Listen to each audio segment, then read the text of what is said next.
Good afternoon. Thank you for joining me again this week for our weekly Bible study. We are in Proverbs chapter 5 this week, so we will pray and get right into our lesson. Heavenly Father, I just thank you so much. I thank you for your word. I thank you for your wisdom. Lord, please just pierce our hearts with your word and help us to live by it and to just use it as our scale and as our plumb line for life. Father, I thank you that you love us and that you care for us and that you draw us close to you. That, Father, you are our Savior, our Lord. So, Father, help us not to disappoint you, but to please you and to obey you the way that you designed us to be. Father, I pray for our nation. We are just staged for disaster, Lord, as a nation. I pray, Father, that you will draw us to you as a nation. Lord, help every individual to understand that the way to you and the way to heal our nation is for us to humble ourselves, to pray, to seek your face, to turn from our wicked ways, and that, Father, then you'll hear from heaven and you'll forgive our sin and you'll heal our land. Father, we need healing. So desperately we need healing. So, Father, I just pray that you draw us to you as a nation. Help our leaders to fall before you with humble cries and beg for your wisdom and beg for your forgiveness and turn from their ways. But help us as citizens, Father, that we come to you individually, but come to you as a nation to seek your guidance and to be pleasing before you, Father, forgiven and pleasing. Father, take this lesson today and teach us from it that we're to live lives pure before you. So we love you, Father. We praise you. We need you so desperately. We beg for your forgiveness in Jesus' precious name. Amen. Our lesson today is, of course, Solomon teaching his sons, teaching us generations later. And he's teaching today about sexual purity. Many of us, my Sunday school class, we're kind of past that age of maybe needing this lesson so much, but it's not just a lesson on sexual purity and sexual behavior. It's a lesson on discipline, on our disciplined lives and following God's wisdom for every aspect of our lives. But it is certainly a lesson for younger people who are still facing those temptations in their lives. And people our age who still face those temptations. God created us. He created us man and woman. He created us with sexual desires. He created that in us, and there's nothing sinful about that. The sin is when we use those desires, satisfy those desires in a way that God did not design it to be. He had a plan. He had a plan from the very beginning of creation for every aspect of our lives. And he didn't say, I'm going to go ahead and create these things called human beings, these animals, this world, and I'll just kind of play it by ear and make the rules up as I go and kind of fly by the seat of my pants. And I'll see how this goes, see how that goes, and make some decisions along the way. That wasn't at all how God did it. God had a plan. He had a complete plan in mind when he created us. And part of that plan was for our sexual behavior. In this lesson today, we find that there are rewards and consequences. Rewards for following God's wisdom and consequences when we do not. We studied last week about life is a journey, and there are paths, and we have to choose those paths. And so when we choose a path of sexual promiscuity, for sexual misbehavior, sinful sexual conduct, there are consequences. That's the broad and the winding path, and it leads to destruction, as Solomon teaches in his lesson today. And so even though this was for his sons, the young men, the children of his court, it is definitely a lesson for us today. Our world has gotten worse in sexual behavior over the generations, and it's almost like anything goes anymore, and we've degraded it to a point that we have abuse and just break God's heart with what he created as something good and beautiful and rewarding. And so we'll start in chapter 5 with verses 3 through 6 today. And this is Solomon warning against the temptation of the ungodly and pure woman. It could be reversed of teaching our daughters to watch out for the men that would take advantage of them. And so even though Solomon is addressing his sons, it's a lesson for everyone, absolutely everyone. Verse 3 through 6, it says, "For the lips of a strange woman drop as honeycomb, and her mouth is smoother than oil. But her end is bitter as wormwood, sharp as a two-edged sword. Her feet go down to death, her steps take hold on hell. Lest thou shouldest ponder the path of life, her ways are movable, that thou canst not know." So he's using, Solomon just uses terminology and analogies that help people understand exactly the point he's trying to make.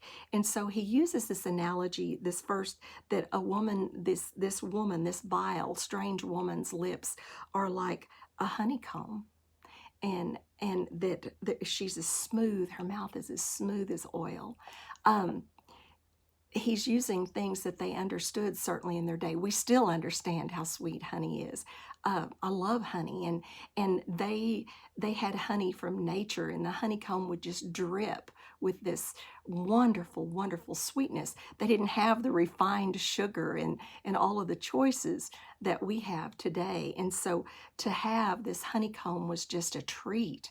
It was a treat. And there are even stories about the Samson, getting the honeycomb from, the carcass and the bees. And it's just that honeycomb just dripping with that sweetness. And so that was a treat. It was a pleasure, such a pleasure that they didn't get to just always enjoy. And so he's using that temptation to fall for this wayward, sinful, strange woman as the same temptation and the longing for this sweetness of the honey. And he says, and her mouth is smoother than oil, just perfect. She's perfect in every way, so alluring and so tempting. If I were putting it in today's terminology to appeal to me, I would have said, it's better than fine chocolate that melts in your mouth. So that's kind of the analogy that he used, and that was kind of my translation to put it into something today that would be hard for me to resist. And so he's saying it's difficult. It's difficult for you young men to resist this. She's skilled in this seduction. She's tempting in every way, but look how dangerous it is. She's like honey, her mouth is smooth as oil, but yet look how dangerous she is. When you partake of this, it comes to find out she's as bitter as wormwood. That was a little shrub that was bitter. We've been making pickles, using cucumbers and making pickles this week. And so you have to taste each cucumber to make sure that it's not bitter. And I'm telling you, we got a hold of a couple of those that just made your mouth shrivel up, and you cannot keep it in your mouth. You have to spit it out. It's horrible. And he's saying this that seems like it's going to be the sweetest thing on earth turns to bitterness.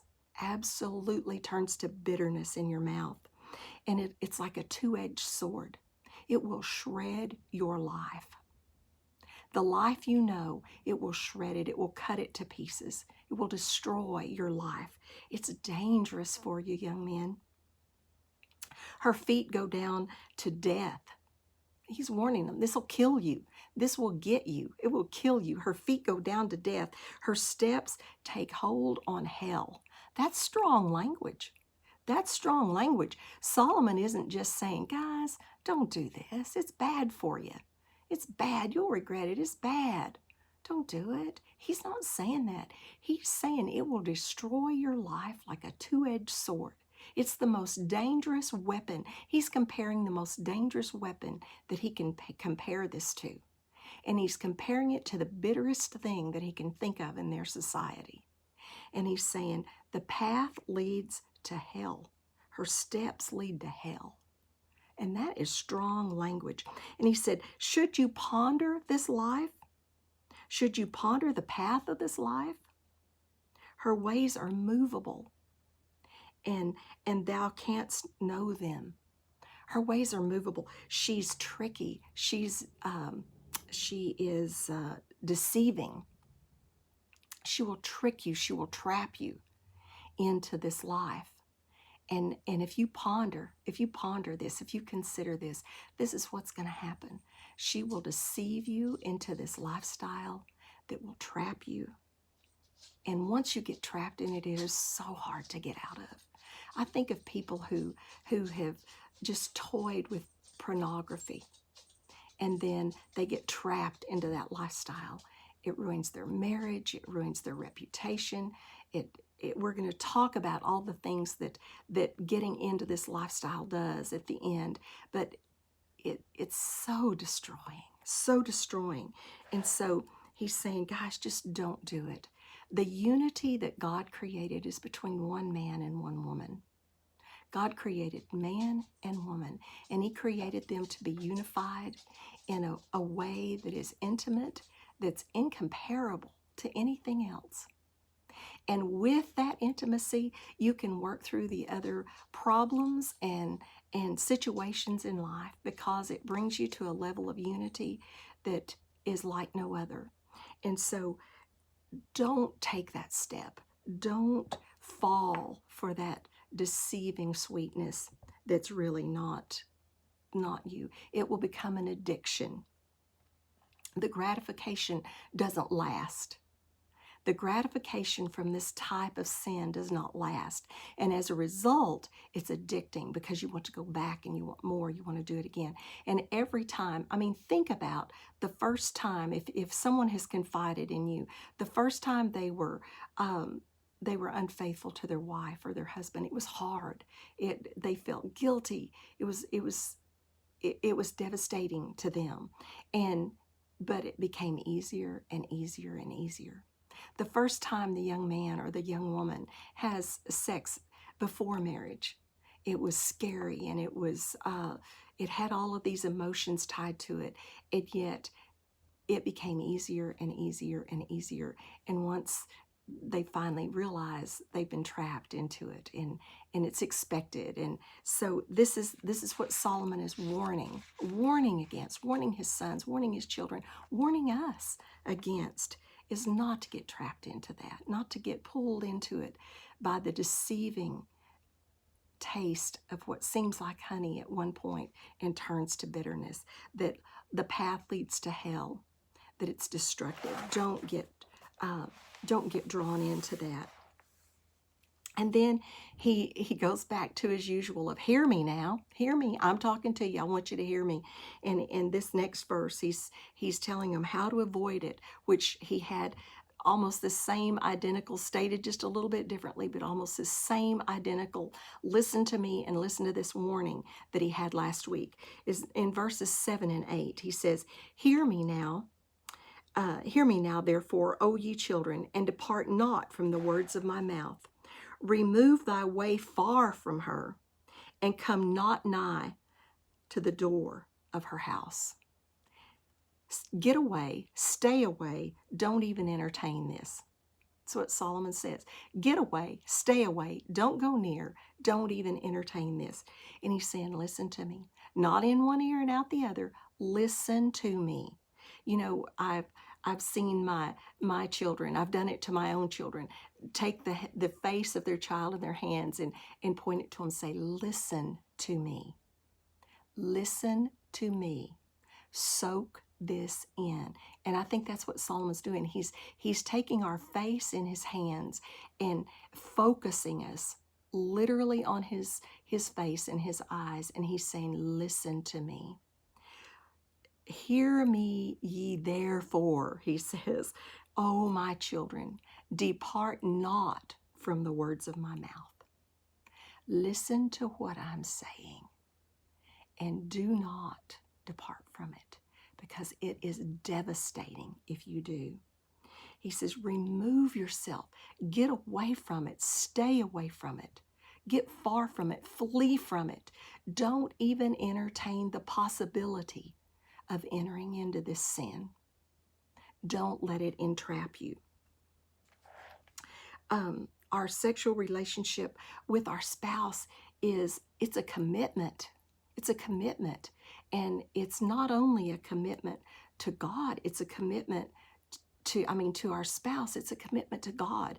There used to be a song that, 20 years ago, 15 years ago, whatever, was done a lot at weddings. It was popular on the radio, and it was a circle of three, and it was talking about the union between a man and a woman, that it's really a three-way union. It's a union of a man, a woman, and God. And that union is blessed, and that when God is part of that union, it has so much better chance of success and so much more blessing and reward. And so I think that's what he's saying, is just stay so far from it that you don't endanger the good that God has established. In these next three verses, he talks about the cost of this sin.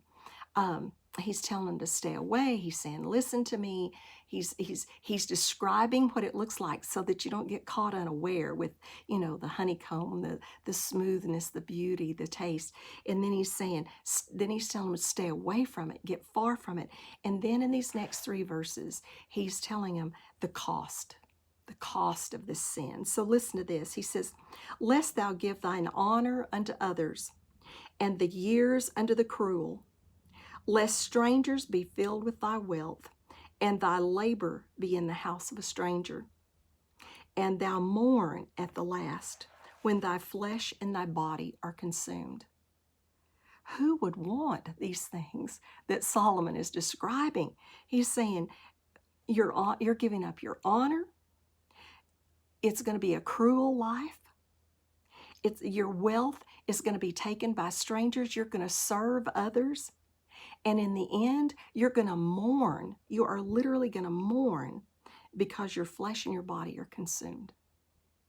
Is that what you want? I mean, if that's what you want, go out and go for it, he's saying. But this is what I'm saying. It's a no-win situation. Solomon is teaching it is a no-win situation. Don't invest yourself in sinful behavior. Do not invest yourself in this sexually sinful behavior, is what he's talking about today. It will rob you of your dignity. He's saying, give thy honor to others. It's going to rob you of your dignity. Your dignity is your self-respect. It will rob you of your self-respect. When you don't have dignity, you're down low. Others may not know you, they may misunderstand you, but when you can respect yourself, you still have something. He's saying it will rob you of your honor. It will rob you of your self-respect, your dignity, and it will rob you of your honor, your respect from others. If you mess around with this sin, it will rob you of that. It will rob your wealth. It will literally take your wealth. If you're paying for this, or if you are just cheating, and it causes divorce, and everything has to be divided, it can rob you of a job because you're not paying attention and not focusing on maintaining your work ethics and maintaining your marriage and your family. It can rob you in so many different ways. Money, happiness, relationships, it can rob you of everything. You become a slave to it, a slave to others. So that he's warning the cost of this sin. And he said, in the end, you will mourn. You will mourn. You will regret what you've done. You will look back. I think he says your flesh and your body are consumed. One of the horrible terrifying things about sexual sin are the diseases that are related to it. Some of them we have cures, some of them we don't. I mean, we just not too many years ago, we just really had to deal with AIDS and the immune diseases and everything called. I mean, horrible diseases that were linked in many occasions to sexual sin, and then sexually transmitted diseases that have been around forever. And he's saying your body, you will mourn, your body literally will be in your flesh will be consumed by these diseases. But even in addition to that, you have the regret, the mourning of all you've lost. You're gonna, it eats away at you. You look back over your life and you think, look what I did. Look what I wasted. Look what I squandered. So it's disease either way you look at it. It robs you of your quality of life. It robs you of your health. In the mourning, the regret, and then literally the disease. So he says, it's not worth it. The broken relationships, the disease, the heartbreak, the broken spirit that it gives you, the disappointment in yourself, the disappointment that others have in you. When divorce comes and you have to tell your family, your parents, your children, the pain that it causes, the pain that you've gone through as a couple to get to that point, and your livelihood. It just changes everything about your life when you enter into this type of sexual sin. And so Solomon wants to be sure that his sons and that we, generations later, understand the cost of that type of sin. Don't enter into it unknowingly. You cannot, after reading this, ever enter into it innocently. You've done it purposefully because you've been warned. And then the next verse, I think he's saying, here's how you do it right. I've warned you, I've done all this, I've set you up for this. Now let me tell you very simply just how you do it right. And he says in verse 15, drink waters out of thine own cistern, and running waters out of thine own well. Again, skillfully, very skillfully, Solomon uses analogies that they totally and perfectly understand. Israel was a desert climate. If they didn't have water, they were doomed.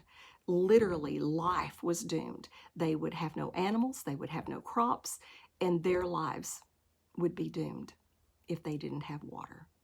And so he is using this analogy of water. They had two ways that they could collect water. They could dig a reservoir, that collected water, which was a cistern, or they could dig a well down and tap it. Sorry, I just dropped you. My stand just fell. They could dig a well that tapped into the water table. And so that was their two sources of water. And so Solomon is saying here, drink from your own cistern, drink from your own well.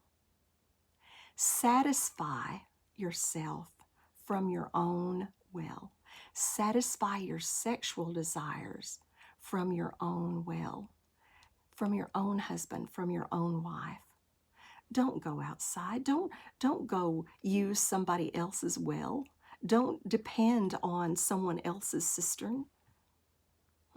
Be satisfied from your own. Be satisfied from your own. Husband and wife, satisfy your own desires. Be your own fulfillment to each other.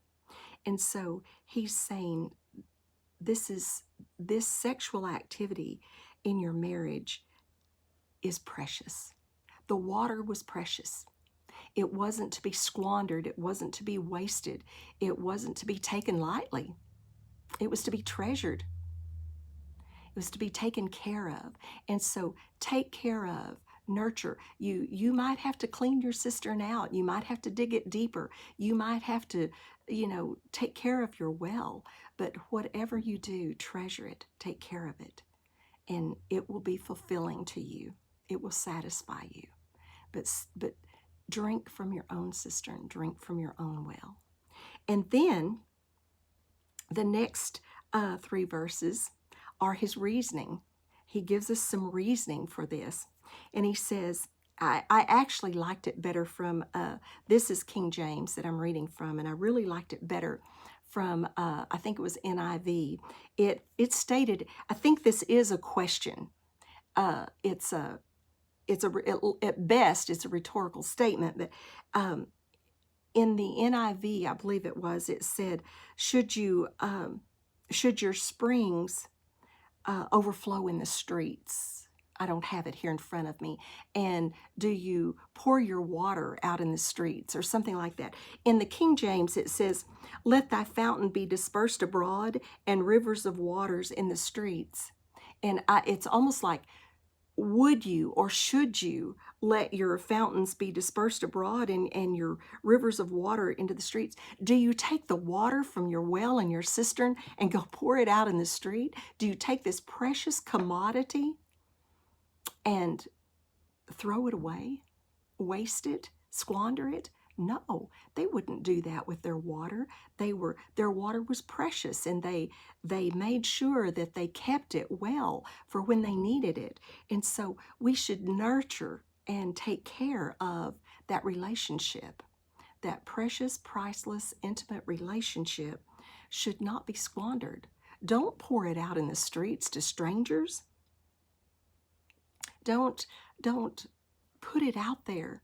Keep it in your own marriage. Keep your water in your well to be satisfying to you, to be used by you. And so that's the reasoning. He says, you don't just go pour it out in the streets, something that's precious to you. Why would you do that? And so why would you do that with this blessing of intimacy in marriage that God has blessed you with? And then the last verse in today's lesson is the reward. It's the reward. I think he has very skillfully brought us through with the warning, and then the consequences, and then how do you do it right, the reasoning for that, and then the reward. And so this last verse is the reward. Let thy fountain be blessed, and rejoice with the wife of thy youth. That's the reward. You know, one of our young ministers of music one time was talking and teaching in a lesson. And he was a single young man and precious. And he said, one of the reasons, other than God told me that, teaches that that's the way we're to do it. But he said, I believe one of the reasons why I want to save myself for my marriage is because I believe it'll be more satisfying. He said, I believe that when you have had other sexual partners, then there's always the comparison, or the possibility of the comparison, or that's something that you have to move past. And he says, but when a husband and a wife come together and they are pure for each other, you never have that comparison. And so you always feel that fulfillment and that joy, because that's what you know. And that's the way God designed it. That's the way God designed it.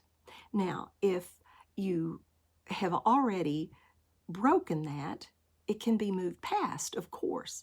But if you still have that choice, all of these reasons of why you would keep yourself pure. And then, as Solomon was primarily concentrating on today, was in marriage, the purity of the marriage, the rewards of the purity of the marriage. He says, let your fountain be blessed. We're blessed in so many ways by a good and pure marriage. Just the trust and the intimacy and the depth of the relationship through that intimacy, the ability to work as a unit. That is a unity that's blessed by God. And so we work together as a unit, different from any other unit that we have out there, any other relationship that we have out there. We work together as husband and wife in a different way, blessed by that intimate unity. And so he says, rejoice with the bride of your youth. Rejoice with the bride of youth. There is beauty, absolute beauty in a pure marriage. And you know, there's beauty in growing old together. I was married to my husband for 40 years. You know, when you get married and, you know, his physique is great and your figure's great and, you know, that's all fine and wonderful. And yet you weather the years and you still find beauty in each other. You know, I have friends that just celebrated their 70th wedding anniversary this week.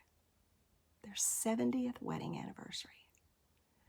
What a testament to marriage. I can't even imagine being able to do that. That is a blessing from God to have that unity for that many years. And I just think that is such a praise. But there is beauty in marriage, and there is beauty in staying with the wife and the husband of your youth for a reason. God created it that way. To age together is a precious thing. You know, you go through those younger years and raising children, and you don't really think too much about that. But as you get older and you look at your spouse, you see a beauty that is so much deeper than that original beauty that you saw. Today's lesson, Solomon focused on sexual purity in marriage. I think the sexual purity before marriage was just a given. I think it was just expected. It was a given in this lesson of Solomon's. But it's a lesson that goes far beyond just sexual purity. Our lives are to be pure in many ways. We have all kinds of purity, and God calls us to a life of purity. He calls us to a pure heart, a pure spirit, a pure mind. Just in last week's lesson, we learned about the purity of your heart. You know, our minds are to be pure. We're to put pure and good things in our mind through our eyes and our ears, and we're to keep our body pure. And that was the lesson today, keeping our body pure. I'm going to leave you with the words to a little song that we learned at preteen camp, at children's camp one year. And you can kind of apply it to today's lesson and to just the idea of a pure life. It says, input, output. That is what it's all about. Input, output. Your mind or your body is a computer that's input, output. Daily, we must choose. We have to choose our paths daily. Life is a journey, and we have to choose those paths daily. Sometimes multiple times a day, we have to make those choices. And Solomon is teaching us this week that that path of sexual purity is rewarding. It brings about blessing. And that's the path we're to follow, and that the path of sexual immaturity leads to destruction. So think pure thoughts, keep your lives pure. Learn from Solomon's lesson. Thank you.